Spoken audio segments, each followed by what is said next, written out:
اللہ صلی اللہ علیہ وسلم وہ بلال کے قدموں کی آہٹ جنت میں سنی. آقا کریم علیہ الصلوۃ والسلام کی یہ بھی شان ہے نا.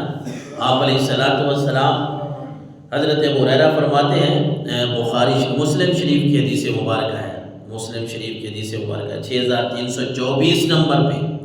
عن ابی ہریرہ قال قال رسول اللہ صلی اللہ علیہ وسلم لبلال عند صلاۃ الغداۃ. اللہ کے نبی نے ایک دفعہ حضرت بلال رضی اللہ تعالیٰ عنہ کو فرمایا کہ اے بلال حدثنی بأرجى عمل عملته عندك فی الاسلام منفعہ.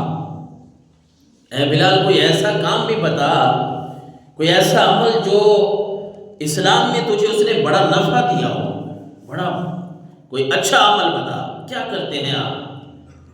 پھر اللہ کے نبی نے فرمایا فإنی سمعت الليلة خشفا علیک بین یدی فی الجنہ.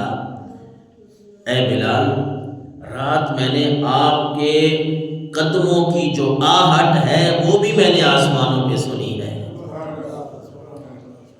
اللہ حضرت بلال رضی اللہ تعالیٰ عنہ عرض کرنے لگے، یا حضرت بلال نے عرض کیا ما عملت عملا فی الاسلام. اللہ کے رسول، اے اللہ کے رسول میرے عمل کوئی اتنے اچھے نہیں ہیں. عاجزی کرتے تھے نا، انکساری کرتے تھے. یہ بھی ہمارے لیے درس ہے، عبرت ہے کہ ہم جب نیکی کرتے ہیں نا تو اس نیکی کو بار بار دہرانا، یاد نہیں کرنا، بلکہ اللہ کی رضا کے لیے جو نیکی کرنی ہے تو پھر اس کو بھول ہی جانا ہے، آگے کوشش کرنی ہے. فاستبقوا الخیرات، نیکیوں میں آگے بڑھنے کی کوشش کرنی ہے، آگے جانے کی کوشش کرنی ہے. تو حضرت بلال رضی اللہ تعالیٰ عنہ عرض کرنے لگے یا رسول اللہ صلی اللہ علیہ وسلم کوئی ایسا عمل میں بڑا نیک تو نہیں ہوں، ارجع عندی منفع من انی لا اتطہر طہورا تاما فی ساعت من لیل ولا نہار الا صلیت بذلک الطہور ما کتب اللہ لی ان اصلی. اللہ کے رسول بس ایک کام کرتا ہوں، جب بھی وضو کرتا ہوں نا، وضو دن ہو یا رات، تو وضو کرنے کے بعد جتنی مجھے رب توفیق نصیب کرتا ہے میں اتنے نفل پڑھ لیتا ہوں. بس یہی مجھے نیکی یاد ہے، باقی میری نیکیاں کچھ اتنی نہیں ہیں. عاجزی سے کہہ رہے ہیں. رسول اللہ صلی اللہ علیہ وسلم نے فرمایا بلال پھر اسی وجہ سے اللہ نے تجھے یہ مقام عطا کیا ہے کہ عرشوں پہ بھی میں تیرے قدموں کی آہٹ سن رہا تھا. اللہ اکبر. پھر کچھ باتیں ایسی بھی ہیں، حضور صلی اللہ علیہ وسلم نے جو منظر وہاں دیکھے معراج کی رات اور پھر اپنی امت کو بتائے، وہ کچھ ہولناک اور خوفناک بھی ہیں ہمارے لیے. ان کا بھی ذکر تھوڑا سا کرتے ہیں اور کوشش کرتے ہیں کہ ایسی باتوں سے ہم بچ جائیں تاکہ ہم اللہ اور اس کے رسول صلی اللہ علیہ وسلم کے عتاب میں نہ آ جائیں. ہماری میں کہتا ہوں بھائی ہمارے اندر، میں کیا کہتا ہوں بلکہ قرآن میں بھی ہے، ہمارے کتنی طاقت ہے انسان کی کہ کوئی انسان اللہ کے عذاب کی کوئی جھلک، اللہ کے عذاب کی کوئی پکڑ بندہ جھل سکے. یہ ہماری ہمت نہیں ہے، طاقت ہی نہیں ہے. اس لیے اللہ کا فضل ہی تلاش کرتے ہیں. اللہ کا فضل تلاش کرتے رہنا چاہیے اور مانگنا بھی چاہیے، کیونکہ فضل ذالک فضل اللہ یؤتیہ من یشاء. اللہ کا فضل جس کو رب عطا فرماتا ہے، جس کو چاہتا ہے اس کو عطا فرماتا ہے.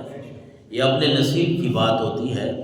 اگر اللہ نے ہمیں توفیق بخشی ہے، آج ہم جمعہ کے لیے بیٹھے ہیں تو یہ اس کا فضل ہے.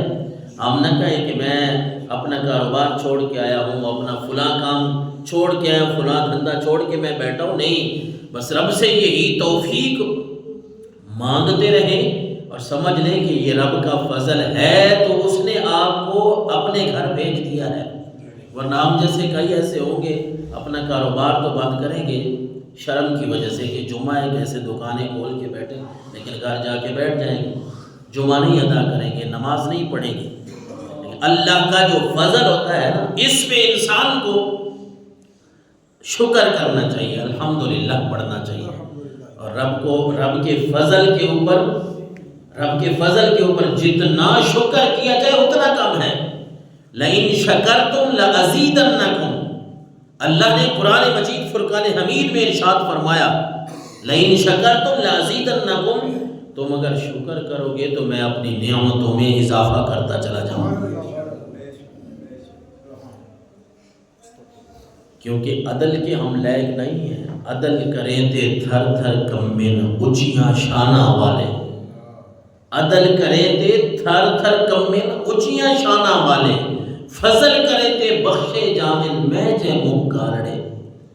عدل ہمارا، اگر عدل کا مطلب ہے ترازو لگانا، برابر برابر تولنا، بالکل بالقسط کے الفاظ قرآن مجید میں آئے ہیں، پھر ایک سوتر کا بھی فرق نہ ہو۔ اور اس طرح اگر عدل شروع ہوا تو پھر ہم میں سے کون حساب دے سکتا ہے؟ اس لیے کسی بزرگ نے کہا نا بھی عدل کریں تے تھر تھر کمین اونچیاں شانہ والے، پھر تو بڑے بڑے لوگ جو ہیں وہ پکڑے جائیں گے۔ اللہ تبارک و تعالیٰ نے اگر ہمیں توفیق بخشی ہے، ہم نیکی کرتے ہیں تو یہ اللہ کا فضل ہے، اور اگر گناہ کریں تو پھر اس گناہ کو یاد رکھتے ہوئے اللہ سے معافی مانگے، توبہ اور استغفار کریں۔ رسول اللہ صلی اللہ علیہ وسلم کی ایک حدیث مبارکہ کا خلاصہ ہے، آپ نے فرمایا بھائی اس امت کے لیے، آپ صلی اللہ علیہ وسلم نے فرمایا، اللہ فرماتا ہے اے نبی اگر آپ کی امت گناہ نہ کرے نا اور مجھ سے معافی نہ مانگے، یہ ان کا طریقہ ہی نہ ہو، یعنی بالکل ہی نیک بن جائے، کوئی گناہ کا تصور ان میں نہ ہو، پھر مجھ سے معافی نہ مانگے، استغفار نہ کرے، تو میں اس امت کو لے جاؤں اور اس کی امت، اس کی جگہ پہ کوئی اور لوگ میں پیدا کر دوں۔ یعنی گناہ ہو جاتے ہیں ہم سے، حدیث کا خلاصہ سمجھیے گا، گناہ ہم سے ہو جاتے ہیں، لیکن ان گناہوں پہ معافی مانگنا یہ اللہ کو بڑا پسند ہے۔ حدیث کا خلاصہ اگر نکالیں تو یہ بنتا ہے کہ رسول اللہ کو اللہ نے فرمایا ہے نبی آپ کی امت کی یہ بات بڑی پسند ہے مجھے، گناہ تو ہو جاتے ہیں لیکن گناہ کرنے کے بعد کہیں اور نہیں جاتے، میری بارگاہ میں آ کے معافی مانگ لے۔